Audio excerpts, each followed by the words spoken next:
बिस्मिल्लाहिर्रहमानिर्रहीम इय्याका नअबुदु व इय्याका नस्तईन। व्यूअर्स, मैं हूं Z Minhas solution digital marketing के प्लेटफॉर्म से। उम्मीद करता हूं जी आप सब लोग खैरियत से होंगे, आपके दिन अच्छे गुजर रहे होंगे।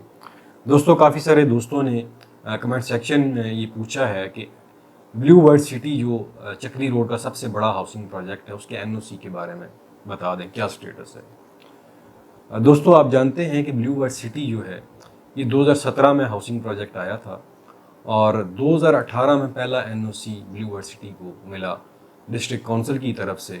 उस वक्त इनके पास जो ज़मीन थी वो 400 कनाल के करीब थी, लेकिन मार्केट में ये रौला आपने सुना होगा कि ब्लू वर्ल्ड सिटी ने उनके पास ज़मीन कम है और फाइलें ज़्यादा बेच दी। लेकिन इस वक्त अगर आप ब्लू वर्ल्ड सिटी को देख लें तो ब्लू वर्ल्ड सिटी चक्री रोड का वाहिद हाउसिंग प्रोजेक्ट है जिसका जो वो एरिया जिसके ऊपर वो डेवलपमेंट कर रहे हैं या कर चुके हैं वो तकरीबन 45,000 कनाल बनता है। आप खुद जाके चेक कर सकते हैं। अब एनओसी एक इम्पॉर्टेंट पॉइंट होता है किसी भी प्रोजेक्ट के लिए, उसकी इस्टेब्लिशमेंट के लिए। 2018 में जब एनओसी इन्हें इशू हुआ तो जो डिस्ट्रिक्ट काउंसिल के तमाम रेवेन्यू के इदारे थे, वासा था, इरिगेशन डिपार्टमेंट था, इन सब ने मिलके इनकी लैंड वेरीफाई की और एक लेटर इशू किया कि हमने इस हाउसिंग प्रोजेक्ट की जितनी भी लैंड है वो वेरीफाई कर ली है और इस बेसिस के ऊपर हम इन्हें जो है एनओसी इशू कर रहे हैं। इस तरह इन्हें एनओसी इशू कर दिया गया। लेकिन बाद में आरडीए ने, इनका जो डिस्ट्रिक्ट काउंसिल ने एनओसी इशू किया था, बल्कि इससे पहले डिस्ट्रिक्ट काउंसिल ने वो तमाम डॉक्यूमेंट जो वेरीफाई किए थे, वासा ने, इरिगेशन डिपार्टमेंट में वो तमाम डॉक्यूमेंट लगा के 3 सोसाइटीज़ के डॉक्यूमेंट जो थे वो आरडीए को फॉरवर्ड किए थे और उन्हें ये कहा था कि हमने ये तमाम डॉक्यूमेंट जो लीगल रिक्वायरमेंट है लैंड वेरिफिकेशन की वो हमने कंप्लीट कर लिया और ये हम आपको भेज रहे हैं और इसका जो है वो आप आरडीए भी एनओसी इशू कर दे।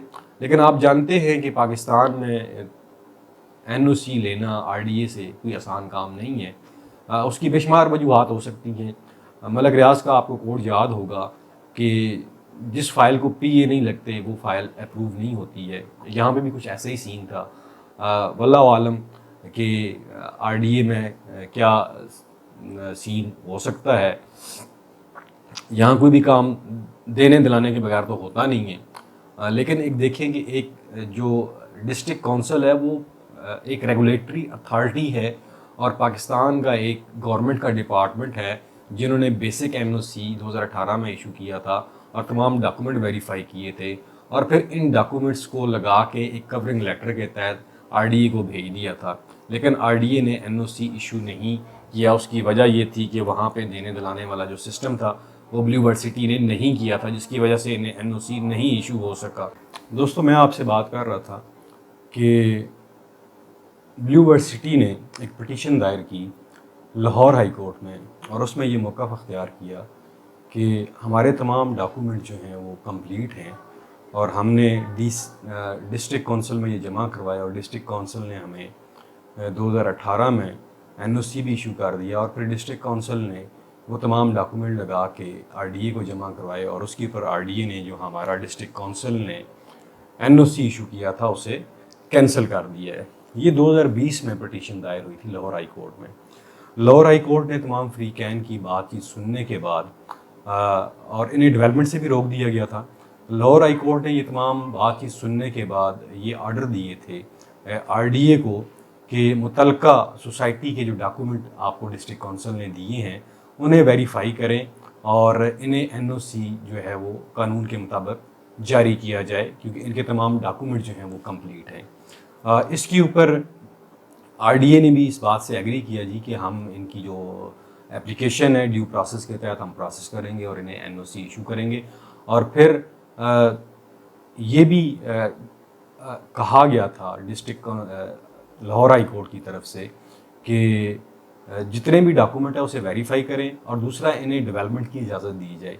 इस तरह 2020 से ऑनवर्ड जो है वो डेवलपमेंट का प्रोसेस कभी रुका नहीं है। ब्लू वर्ल्ड सिटी उसे डेवलपमेंट कर रही है। और फिर आप जानते हैं कि पंजाब के गवर्नर थे चौधरी सरवर साहब, उन्होंने एक आर्डीनेंस पास किया था जिसके तहत जो दही सोसाइटीज़ हैं उनके एनओसी का अख्तियार जो है वो आरडीए से लेके डिस्ट्रिक्ट काउंसिल को दे दिया था। तो इस तरह जो 2018 वाला एनओसी कैंसिल किया गया था आरडीए की तरफ से, वो दोबारा रीस्टोर हो गया और इसके ऊपर तमाम लोगों ने बड़ी खुशी भी मनाई थी और हमने भी इसके ऊपर वीडियो की थी। चूँकि 2018 का जो कैंसिल हुआ था, जब ये ऑर्डिनेंस आया तो वो ऑटोमेटिकली एनओसी जो था ब्लू वर्ल्ड सिटी का रीस्टोर हो चुका था। लेकिन इस दौरान क्या हुआ कि अदारों के दरमियान एक जंग छिड़ गई between RDA and district council कि आया दही इलाकों का एनओसी जो है वो आरडीए देगी या डिस्ट्रिक्ट काउंसिल देगी। ये जंग इतनी तवील हुई कि अभी तक ये जंग चली जा रही है और किसी नतीजे के ऊपर कोई फैसला नहीं हो रहा, नहीं पहुंच रहे हैं। और जो ड्यू प्रोसेस था एनओसी हासिल करने का, जो आरडीए में होना चाहिए था, वो थ्रू डिस्ट्रिक्ट काउंसिल जो है वो ब्लू वर्ल्ड सिटी ने तमाम अपनी लैंड की वेरिफिकेशन, तमाम डॉक्यूमेंट, एलओपी जो लेआउट प्लान होता है वो सारा जमा करवा दिया। वो अभी भी आप उनकी वेबसाइट के ऊपर जाके देखें तो वहाँ पे इन प्रोसेस आ रहा होगा ब्लू वर्ल्ड सिटी का एनओसी। अब ये एनओसी तभी इशू हो पाएगा जब अदारों के दरमियान जो आपस की जंग है वो ख़त्म हो जाएगी और ये एनओसी इशू होगा। लेकिन इस वक्त जो कमाल की डेवलपमेंट हो रही है, जो भी लोग हैं, जितनी भी र्यूमर्स इस प्रोजेक्ट के बारे में फैलाई गई थी वो आपके सामने है। लेकिन जो भी बंदा एक दफ़ा ब्लू वर्ल्ड सिटी का जाके खुद विज़िट कर लेता है और वो प्लाट लिए बगैर वहाँ से वापस नहीं आता, वो अपनी बुकिंग करवाए बगैर वापस नहीं आता। इसलिए कि इस वक्त जो लोगों ने ये शोर मचाया था कि ब्लू वर्ल्ड सिटी के पास लैंड नहीं है, तो उनसे दरख्वास्त है कि वो आएँ, अपनी गाड़ी में पेट्रोल डलवा के लेकर आएँ और पूरा दिन आपको लगेगा ब्लू वर्ल्ड सिटी की लैंड को विज़िट करने में। और दूसरा ये भी बताता चलूँ कि जो स्पोर्ट्स वैली ब्लॉक था उसका एक एमओयू साइन हुआ शुएब अख्तर के साथ और शुएब अख्तर इनक्लेव जो है वो लॉन्च कर दिया गया है। और ये जो ब्लॉक है इसकी जो टोटल लैंड है वो तकरीबन 7000 कनाल से ऊपर है। इसी तरह ब्लू वर्ल्ड सिटी के जो बाकी ब्लॉक्स हैं उनकी अगर आप लैंड जाके देखें तो वो 10-10, 12-12 हज़ार कनाल के ऊपर एक एक ब्लॉक है। तो आप कैसे कह सकते हैं कि ब्लू वर्ल्ड सिटी के पास जो है वो लैंड नहीं है। और दूसरा, ब्लू वर्ल्ड सिटी ने मोटरवे के साथ जो जगह खरीदी है और उसके साथ पाकिस्तान मवीडा जो हाउसिंग प्रोजेक्ट था वो उन्होंने 70% परचेज कर लिया है। अब चक्री रोड से डायरेक्ट एक्सेस जो है, जो मोटरवे M2 के साथ ब्लू वर्ल्ड सिटी ने लैंड परचेज की है, वो डायरेक्ट एक्सेस गेट जो उनका मेन गेट है वहाँ से आप कर सकते हैं ब्लू वर्ल्ड सिटी की लैंड को, जो उन्होंने M2 मोटरवे के साथ खरीदी है। इसके अलावा हमारी इतलात के मुताबिक ब्लू वर्ल्ड सिटी ने अडयाला रोड के ऊपर भी लैंड परचेज कर ली है, जिसका कम से कम 1 किलोमीटर के करीब फ्रंट बनेगा अडयाला रोड के ऊपर। इसके अलावा ब्लू वर्ल्ड सिटी ने, अगर आप लादियाँ वाली साइड पे चले जाएं, अगर आप चौंतरे वाली साइड पे चले जाएं तो वहाँ पे भी लैंड पर एक्वायर कर ली है। इसी तरह चक्री इंटरचेंज जो है वहाँ पे भी लैंड एक्वायर कर ली है। तो कहने का मकसद ये है कि जो लोग ब्लू वर्ल्ड सिटी के एनओसी को लेके परेशान हो रहे हैं तो उनके लिए परेशानी की ज़रूरत नहीं है, इसलिए कि ब्लू वर्ल्ड सिटी को डेवलपमेंट की इजाज़त जो है वो लाहौर हाई कोर्ट की तरफ से मिली हुई है और डिस्ट्रिक्ट काउंसिल की तरफ से मिली हुई है। और उनका 2018 का जो एनओसी था 2020 में बहाल हुआ, फिर दोबारा कैंसिल हुआ और उनके जितने भी लीगल डॉक्यूमेंट हैं वो आरडीए में जमा हैं, ड्यू प्रोसेस में है। वो जब अदारों की चपकलिश आपस में ख़त्म हो जाएगी तो उनको एनओसी इशू हो जाएगा। इस वक्त जो सबसे ज़्यादा इन्वेस्टमेंट हो रही है चक्री रोड के ऊपर वो ब्लू वर्ल्ड सिटी है। और फिर बाद लोग ब्लू वर्ल्ड सिटी का एनओसी को लेके परेशान हो जाते हैं, लेकिन चक्री रोड के ऊपर आपको पता है कि 40 से 45 हाउसिंग प्रोजेक्ट ऐसे थे जिनको आरडीए ने एनओसी इशू किया और उनके 400 कनाल के एनओसी थे और उन्होंने फाइलें 50-60 हज़ार फाइलें भेज दी और अब वो हाउसिंग प्रोजेक्ट भाग चुके हैं। तो कहने का मकसद ये है, क्या एनओसी जिसको इशू हो जाता है तो वो अथॉरिटी है कि वो लीगल हाउसिंग प्रोजेक्ट है वो भागेगा नहीं? या तो ये होता ना कि जिनको आरडीए ने वो एनओसी इशू किए उनको जाके आरडीए पूछे कि भाई आपने लोगों का पैसा जो है उनको प्लाट क्यों नहीं दिए। आरडीए तो उनके ऊपर कोई कार्रवाई नहीं कर रहा।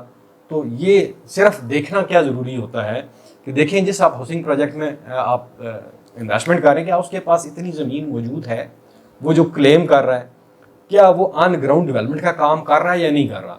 अगर उसके पास वो ज़मीन मौजूद है और वो ऑन ग्राउंड अपनी मशीनरी लगा के डेवलपमेंट कर रहे हैं और एनओसी के लिए उन्होंने ड्यू प्रोसेस अख्तियार कर लिया तो वहाँ पे आप इन्वेस्टमेंट ज़रूर। लेकिन ये ना हो कि 100 कनाल का उनके पास रकबा हो और वो फाइलें जो हैं वो 10-20 हज़ार बेच चुके हों और आप वहाँ जाके इन्वेस्टमेंट कर दें। ऐसा मत कीजिएगा। फिर मार्केट में अथेंटिक कंसल्टेंट बैठे हुए हैं, रियल एस्टेट एजेंट बैठे हुए हैं, उनसे आप रब्ता करें, उनसे आप मशवरा करें। बेशुमार मैंने 4 महीने पहले एक वीडियो की थी जिसमें मैंने चक्री रोड के जो सबसे फेक कह लें या जो भी कह लें हाउसिंग प्रोजेक्ट है उनके ऊपर वीडियो की थी। काफ़ी सारे लोगों ने उसको सराहा भी और अभी भी टेलीफोन कॉल्स आती हैं, लेकिन वो फैक्ट्स हैं इसलिए कि आप उन्हें आरडीए की वेबसाइट से वेरीफाई कर सकते हैं।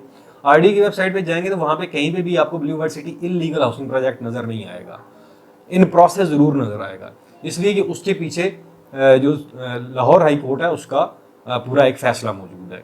तो ये सूरत हाल है जी। एनओसी के हवाले से जो लोग आप पूछ रहे थे, अभी अवामी ब्लॉक जो है उसके ऊपर काफ़ी उसका नक्शा भी आ चुका है, डेवलपमेंट अनकरीब स्टार्ट होने वाली है, तो उसमें आप इन्वेस्टमेंट करें। वो एक सस्ता हाउसिंग प्रोजेक्ट है, सस्ता ब्लॉक है, और अवामी के लिहाज से लोगों के जहन में काफ़ी सारी कन्फ्यूजन है कि ये अवामी जो है, आप जानते हैं कि अवाम के लिए जो भी चीज़ होती है वो इतनी स्टैंडर्ड की नहीं होती, लेकिन जो मैप आया उसमें माशाल्लाह साद नज़ीर साहब ने ख़ुद भी आर्किटेक्ट हैं, बहुत ही कमाल का मैप बनाया है और उसके मुताबिक ही उसको डिलीवर करेंगे।